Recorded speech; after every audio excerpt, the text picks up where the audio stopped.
وہ ہستی کون ہے؟ وہ ہستی جب تشریف لائے گی، ان کے بارے میں احادیث میں ہے کہ وہ جب آئیں گے تو کعبۃ اللہ میں آئیں گے، خانہ خدا سے ایک لگائیں گے، ہاتھ میں ایک ہاتھ میں شمشیر ہوگی، دوسرے ہاتھ میں قرآن کریم ہوگا، زبان پر کیا ہوگا؟ الا یا اہل العالم، اے دنیا والوں، میں اس حسین کا بیٹا ہوں جس کو پیاسا شہید کر دیا گیا۔ یہ ہماری روایات میں ہے کہ پکاریں گے میں اس حسین کا بیٹا ہوں۔ امام مہدی آخر الزمان کی ان خصوصیات کے حوالے سے قرآن کی آیات کی روشنی میں کل کچھ چیزیں میں آپ سے عرض کروں گا تاکہ اس معنوی حوالے سے ہمارے ذہن جو ہے کلیئر ہو جائے کہ ہم جب کسی کو اپنا امام مانتے ہیں تو اپنی خواہش کے تحت نہیں مانتے، بلکہ اللہ نے جس کو اس عالم بشریت کے لیے امامت کا اہل سمجھا تو اس کو پھر ہم اللہ کی اطاعت میں اپنا امام مانتے ہیں، لوگوں کے بنائے ہوئے کو نہیں۔ لہذا جب ہم امام مہدی آخر الزمان کے حوالے سے بات کرتے ہیں تو بڑی سیدھی سی بات کرتے ہیں، بڑی سیدھی سی۔ آیا اس عالم کے نظام کو چلانے کے لیے امام اور خلیفہ کا تعین میرے اور آپ کے ہاتھ میں ہے یا اللہ کے ہاتھ میں ہے؟ ہمارا دوسروں کے ساتھ جو اختلاف ہوتا ہے وہ کس بات پر ہوتا ہے؟ اسی بات پر نا کہ بھئی ہمارے باقی مسلمان بھائی کہتے ہیں کہ نہیں یہ عوام کے ذمہ ہے کہ عوام انتخاب کرے، ہم کہتے ہیں نہیں عوام کے ذمہ نہیں ہے، اللہ کے ذمہ ہے، اللہ خود تعین کرے گا۔ کیوں؟ اس لیے کہ اللہ کے دین کو سمجھنے والے فرد کا انتخاب اللہ نے کرنا ہے، باقی لوگ ابھی اس ادراک اور شعور کے مقام تک پہنچے نہیں ہیں۔ وہ کہتے ہیں نہیں نبی کریم نے کسی کو اپنا نائب نہیں بنایا، یہی کہتے ہیں، اور ہم کہتے ہیں نہیں بنایا، امیر المومنین کو بنایا، یہی فرق ہے ہمارے اور ان کے درمیان، اور بنیادی تنازع بھی یہی ہے۔ اب ذرا ایک سوال ہے، سمپل سا سوال ہے، آپ سب ذرا سوچئے اور پھر اپنے دوستوں سے پوچھئے کہ آپ جب کہتے ہیں کہ نبی کے بعد خلیفہ کا تعین اللہ نہیں انسانوں نے کرنا ہے، اس لیے جن انسانوں نے خلیفہ کا تعین کیا وہی ہمارا خلیفہ ہے، تو اب آتے ہیں نبی کریم کی یہ حدیث تو آپ سب مانتے ہیں نا کہ نبی کریم نے فرمایا میرے بعد 12 خلیفہ ہوں گے، یہ آپ نے سنا ہے نا حدیث کو یا نہیں سنی؟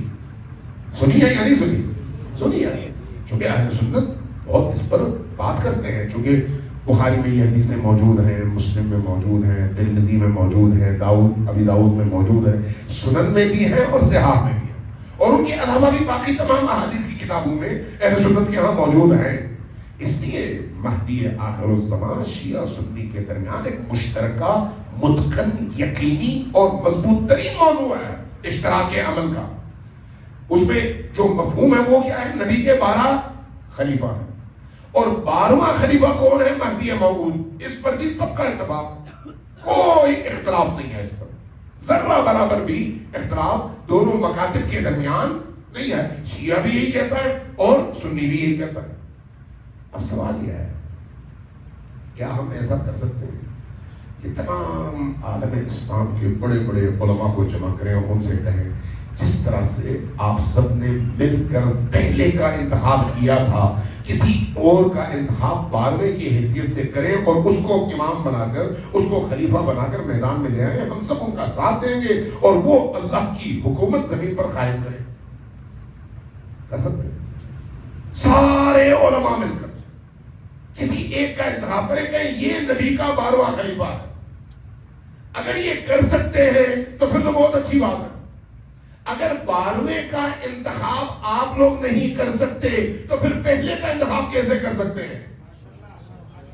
اگر پہلے کا انتخاب عوام کے ہاتھ میں ہے تو پھر 12ویں کا انتخاب بھی عوام کے ہاتھ میں ہونا چاہیے۔ اگر 12ویں کا انتخاب اللہ کے ہاتھ میں ہے تو پھر پہلے کا انتخاب کیسے آپ کے ہاتھ میں آیا؟ اس لیے یہ یاد رکھیں کہ مہدی آخر الزمان اللہ کے انتخاب کا نام ہے، اللہ کے انتخاب کا، اور جس کو اللہ منتخب کرتا ہے اس کی ظرفیت اور اس کے کمال کو دیکھ کر کرتا ہے، اور جس کو اللہ نے منتخب کیا ہے وہ عالم بشریت میں وہ ہستی ہے جو اپنے کمال کے لحاظ سے، اپنی معرفت کے لحاظ سے، اپنے اندر کی ظرفیت کے لحاظ سے بعد از خدا اس زمین پر اس اعلیٰ ترین مقام پر فائز ہے کہ اس کا ارادہ یہ خدا ہے، اس کی نگاہ خدا ہے، اس کا کلام خدا ہے، اس کا چلنا خدا کا چلنا ہے، اس کا قدم اٹھانا خدا کی طرف سے ہے، اس کی اپنی کوئی مرضی نہیں ہے، جو کچھ وہ کرتا ہے ارادے خدا میں ڈھل کر مظہر ارادے خدا بن کر کرتا ہے، اور ہم اس مہدی آخر الزمان کی امامت پر یقین رکھتے ہیں۔ صلوات جناب محمد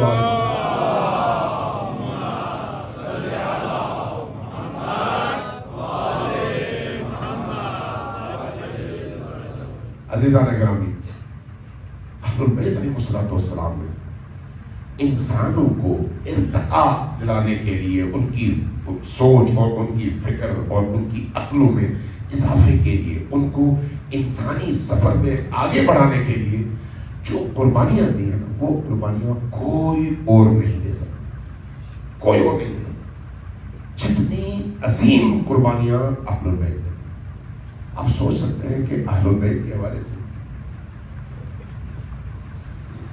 نبی کریم صلی اللہ علیہ وآلہ وسلم کی جتنی احادیث اہل سنت میں موجود ہیں اور جتنی شیعوں میں موجود ہیں، دونوں تقریباً برابر ہیں، کم نہیں ہے، اتنی احادیث ہیں اہل سنت کے اندر بھی کم نہیں ہے۔ صرف مشکل یہ ہے کہ ہمارے علماء کرام، ہمارے مدارس یعنی اہل سنت مدارس میں ان احادیث کو ایک طرف رکھ دیا جاتا ہے اور پڑھایا نہیں جاتا ہے۔ یہ ہے المیہ، یہ ہے مشکل کہ کتابوں سے وہ نکالا نہیں جاتا۔ ابھی طاہر القادری صاحب نے ایک کتاب تدوین کی ہے، تقریباً 18 جلدوں پر، 18 جلدیں، کس پر؟ صرف مناقب اور مقامات اور فضائل اہل البیت پر۔ کہاں سے؟ اہل سنت کی کتابوں سے۔ 18 جلدیں، اس کا مطلب ہے ہزاروں حدیثیں موجود ہیں۔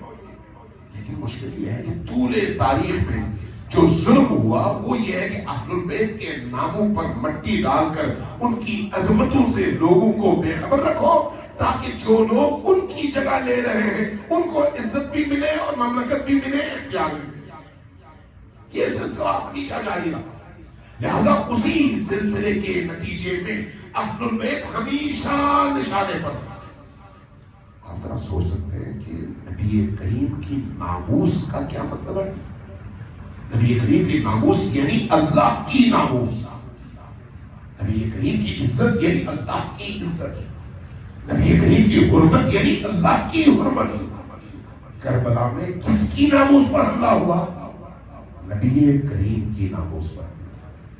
کس پر حملہ ہوا؟ نبی کے گھر پر حملہ ہوا، آخری رسول کے گھر پر حملہ ہوا، نبی کی اولاد پر حملہ ہوا، نبی کے بچوں پر حملہ ہوا۔ اس لیے اس کے مقابلے میں نبی کے بچوں نے، نبی کی اولادوں نے جس استقامت کا مظاہرہ کیا، جس پابندی کا مظاہرہ کیا، اس پابندی اور اس استقامت کے لیے بھی ضروری تھا کہ وہ نبی کے گھرانے والے ہی ہوں، ورنہ کوئی اور اس مقام پر ٹھہر نہیں سکتا، کوئی ٹھہر نہیں سکتا۔ زینب کبریٰ سلام اللہ علیہا حسین کے بعد حسین کی شکل میں میدان میں قدم رکھنے والی علی کی بیٹی، حسین کے بعد حسین بننے والی علی کی بیٹی۔ کسی شاعر نے کہا تھا اور بڑا عجیب کہا کہ کربلا در کربلا می مرد اگر زینب نبود، کربلا در کربلا می مرد اگر زینب نبود۔ زینب نے کیا کیا؟ ایک ایسی تاریخ رقم کر دی کہ انسان کی سوچ دنگ رہ جاتی ہے، دنگ رہ جاتی ہے۔ کربلا کا واقعہ ہو گیا، لاشیں میدان کربلا میں بکھری پڑی، مقتل میں ارد گرد مختلف جگہوں میں مختلف شہداء کی لاشیں موجود ہیں. ان خواتین کو جمع کیا جاتا ہے. ان خواتین کو کون جمع کرتی ہیں؟ حضرت زینب سلام اللہ علیہا. مقتل نگاروں نے لکھا ہے کہ جب اندھیرا ہونے لگا تو زینب سلام اللہ علیہا نے ایک ایک کر کے تمام مخدرات کو ایک جگہ جمع کیا، چونکہ اب خیمے بن چکے تھے اور اندھیرا چھا گیا تھا. جب اس اندھیرے میں ان بچوں کو جمع کیا، اب اندھیرے میں چہرے نظر نہیں آتے، ایک ایک کر کے نام لے کر پکارا جاتا ہے کون ہے کون نہیں ہے. راوی کہتا ہے کہ میں نے دیکھا گنتے کافی دیر کے بعد زینب سلام اللہ علیہا کی زبان سے ایک جملہ نکلا، سکینہ کہاں ہے؟ دیکھا نظر نہیں آ رہی، آواز دے رہی ہے نظر نہیں آ رہی. بچوں کی گنتیاں شروع ہوئی، گنتی اختتام تک پہنچی، ایک بچی کم ہے. اب زینب سلام اللہ علیہا آواز دے رہی ہے، جواب نہیں آ رہی. پھر تڑپی اٹھی، اٹھ کر آواز دیتے ہوئے مقتل کی طرف آگئی. راوی کہتا ہے میں نے دیکھا اچانک مقتل سے ایک لاش سے آواز آئی کہ مہلن مہلا، آہستہ آہستہ میری بہن، آہستہ آہستہ. ابھی سکینہ میرے سینے پر سوئی ہے، ابھی سوئی ہے، ذرا آہستہ آواز ہو کہیں یہ جاگ نہ جائے. راوی کہتا ہے کہ اس عالم میں زینب نے ان بچوں کو جمع کیا. اس مظلومیت کے عالم میں بچوں کو جمع کیا تو اس کے بعد اب جب ان کو سوار کرنے کی باری آئی تو ایسی سواریاں لائی گئی جن کے اوپر پالان نہیں تھا، جن کے اوپر پالان نہیں تھا. کیسے؟ کہتے ہیں کہ عجیب منظر تھا. ان بچوں کو خواتین کو زنجیروں سے باندھا گیا، ہاتھوں میں زنجیریں تھی، گلے میں کڑے تھے، ان کڑوں کو زنجیروں سے متصل کر دیا گیا. اور اس کے بعد پھر ان بچیوں کو، خواتین کو سہارا دے کر ان اونٹوں پر، بے پالا جانوروں کے اوپر سوار کر دیا گیا. اور اب جب ان کو روانہ کرنا تھا تو اس شقی نے کہا کہ پہلے واپس لے آؤ ان کو، ان کے شہداء اور ان کے ان مقتولین کے درمیان سے گزارو تاکہ ان کو پتا چلے کہ ہم نے ان کے مردوں کے ساتھ کیا سلوک کیا. یہ دل سوختہ خواتین، یہ یتیم بچے ان سواروں پر سوار ہو کر اس مقتل کے درمیان، ان لاشوں کے درمیان سے گزارے گئے. اب جب آہستہ آہستہ یہ قافلہ آگے بڑھا تو کس عالم میں آگے بڑھا؟ تاریخ میں لکھا ہے، بعض علماء نے اس کو بیان کیا ہے کہ جب کوفہ کے قریب گئے تو کوفہ میں شام ہو چکی تھی. شام میں رات میں داخل نہیں کیا جا سکتا تھا. کیوں؟ اس لیے کہ بازار سجے ہوئے نہیں تھے، لوگوں کو اطلاع نہیں تھی. اس لیے راوی کہتا ہے کہ ان کو شہر کے باہر روک دیا گیا، اور روکنے کے بعد اب ان کے پاس نہ بستر تھا، نہ رہنے کو جگہ تھی، نہ خیمہ تھا. اسی طرح سے ریگزار پر بٹھا دیا گیا تاکہ یہ صبح تک انتظار کرے، تاکہ صبح جب روشنی ہو تو اس وقت کوفہ والوں کو بازاروں میں لایا جائے، اور جب وہ بازاروں میں آئے تو ان کو بتایا جائے کہ ہم کس کو اسیر کر کے لا رہے ہیں. جب کوفہ کے بازار میں داخل کیا جا رہا تھا، یہ عجیب منظر ہے جو بعض راویوں نے نقل کیا ہے. وہ کہتے ہیں کہ منادی نے اعلان کیا، سارا شہر امٹ کر بازاروں میں آیا.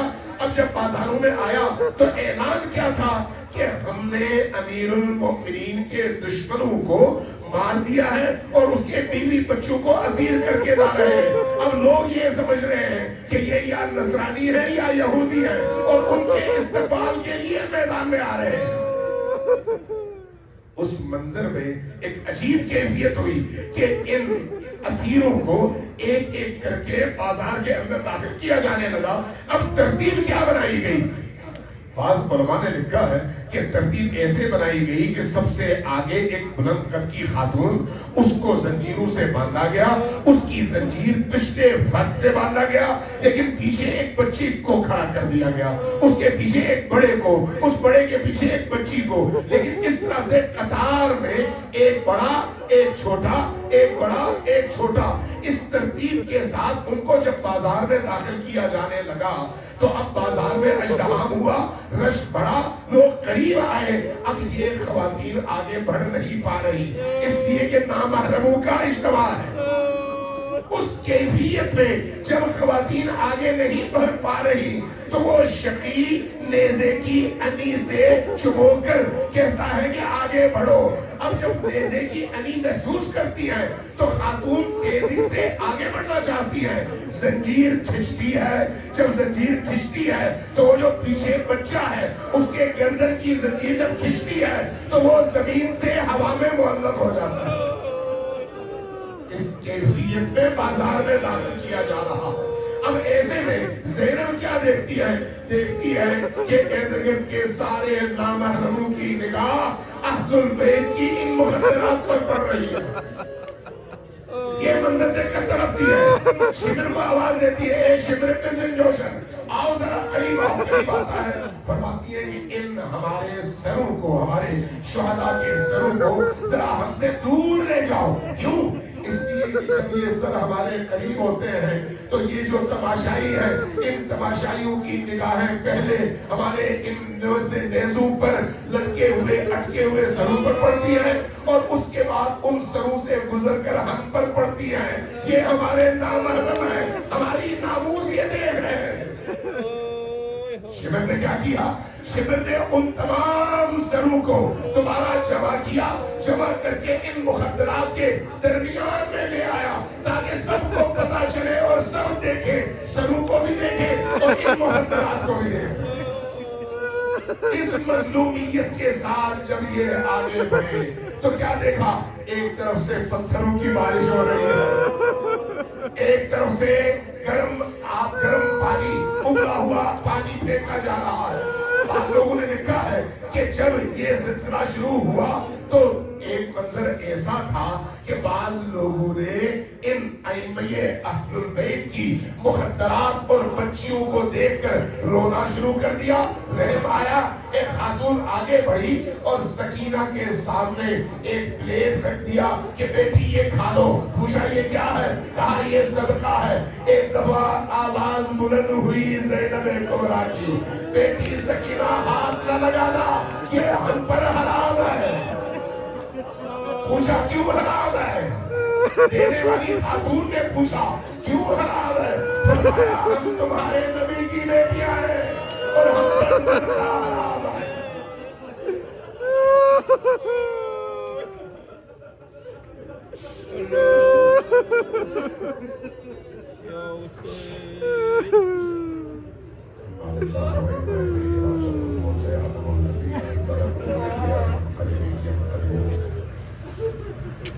نسألك اللهم وندعوك باسمك العظيم الأعظم الأعظم الأجل الأكرم۔ مل کر 10 بار اپنے رب کو اونچی آواز سے پکاریے، بک یا اللہ، بک یا اللہ، بک یا اللہ، بک یا اللہ، بک یا اللہ، بک یا اللہ، بک یا اللہ، بک یا اللہ، بک یا اللہ، یا رحمان یا رحیم یا مقلب القلوب ثبت قلوبنا علی دینک۔ خدایا ہماری اس قلیل عبادت کو اپنی عظیم بارگاہ میں شرف قبولیت عطا فرما۔ آمین۔ اللہ ہمارے قلوب کو نورانی فرمائے، آمین۔ عشق حسین سے ہمارے پورے وجود کو معطر فرما، آمین۔ اہل البیت کی مودت، محبت اور ان کے عشق سے ہم سب کو سرشار فرما، آمین۔ اللہ جب تک ہماری رگوں میں خون کا آخری قطرہ موجود ہے ہمیں علی کے رستے پر استقامت کی دولت سے آراستہ بنا۔ اللہ ہمیں علی کا حوصلہ، اہل بیت کی ہمت اور ان کے رستے پر چلنے کے لیے ایمان کی دولت سے نواز دے۔ اللہ ہمیں ہمیشہ اہل بیت کے حق کے دفاع کی توفیق عطا فرما۔ اللہ اہل بیت کے معارف کو عام کرنے کی ہمیں توفیق عطا فرما. جن جن لوگوں تک اہل بیت کے معارف نہیں پہنچے ان تک پہنچانے کی توفیق اور سعادت نصیب فرما. اللہ اس مجمع میں، اس اجتماع میں، اس مجلس کے شرکاء میں جس کی جو شرعی حاجت ہے اس کو اپنی بارگاہ میں قبول فرما. جن گھروں میں بیمار ہیں انہیں شفاء عاجل و کامل نصیب فرما. جن گھروں میں پریشان حالی ہے، چاہے معاشی ہو یا قلبی ہو یا نفسیاتی ہو، ان سب کو ان تمام بیماریوں اور مشکلات سے نجات عطا فرما. اللہ جب تک ہم زندہ ہیں امام عصر کے ظہور کے لیے جدوجہد کرنے کی توفیق عطا فرما.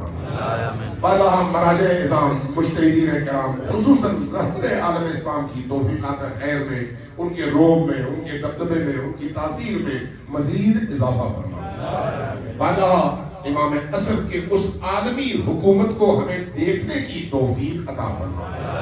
بالا ہم سب کے جتنے بھی مرحومین دنیا سے گزر چکے ہیں ان سب پر رحم فرما. ہمارے شہداء کو شہداء کربلا کے ساتھ محشور فرما. ان کی برزخ کی زندگی کو آسان فرما. بالا ہمارے جتنے بھی مرحومین ہیں، ہمارے عزیز اقارب، والدین، بہن، بھائی، جتنے بھی دنیا سے گزر چکے اور جتنے ہمارے شہداء ہیں، ان سب کو عالم برزخ میں حسین ابن علی کے سائے میں جگہ عطا فرما. بالا ہمیں ان کے لیے ہمیں ہمیشہ کار خیر انجام دینے کی اور ارسال کرنے کی توفیق عطا فرما. بالا جن کے گھروں میں اولادیں نہیں ہیں انہیں اولاد صالح نصیب فرما. بالا پاکستان کی حالت پر رحم فرما. بالا سیلاب زدگان پر رحم فرما. ہمیں دامے درمے سخنے ان مظلوموں کی حمایت کرنے، ان کی مدد کرنے کی توفیق عطا فرما. بالا مکتب اہل البیت کو دنیا بھر میں مزید سربلندی استقامت عطا فرما. بالا اس شہر کے ان تمام مؤمنین کو ہمیشہ اپنے حفظ و امان میں قرار دے. دشمنان مکتب تشیع، دشمنان مکتب اہل البیت کو اگر قابل ہدایت نہیں ہے تو نیست و نابود فرما اور وہ ذلیل و خوار فرما. عزاداری سید الشہداء میں مزید رونق عطا فرما. ہمارے دلوں کو عزاخانہ حسین بننے کی توفیق عطا فرما. ان تمام دعاؤں کی اجابت کے لیے سب مل کر 3 بار اونچی آواز سے صلوات بھیجیں بر محمد و آل محمد. اللہم صلی علی محمد و آل محمد وعجل فرجہ. اللہم صلی علی محمد و آل محمد وعجل فرجہ. جناب سے عرض کیا ہے کہ جو لوگ سوال کرتے ہیں وہ سوال پوچھیں. آج کافی سارے سوالات آ چکے ہیں تو میں اگر آپ اجازت دیں تو ایک ایک کر کے یہ سوالات بتاؤں اور پھر ان کے جوابات بھی آپ کی خدمت میں عرض کر سکوں. سوال بھیجیں پر محمد و آل محمد.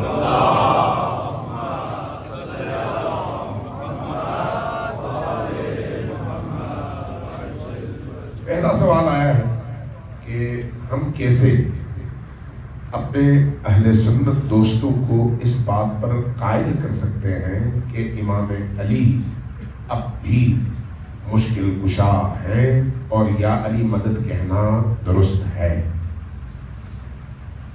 یہ خود ایک ایسا ٹاپک ہے جس پر کم از کم 1 گھنٹے کی گفتگو چاہیے تاکہ سامنے والے کو انسان کے مقام کا اندازہ ہو جائے کہ انسان ایک عام انسان جب اپنی روح کے حوالے سے ترقی کرتا ہے تو کس مقام تک پہنچ سکتا ہے. امیر المؤمنین تو اللہ کی دلیل کا نام ہے، اللہ کی حجت کا نام ہے. ابھی امیر المؤمنین کو رکھے ایک طرف، ایک عام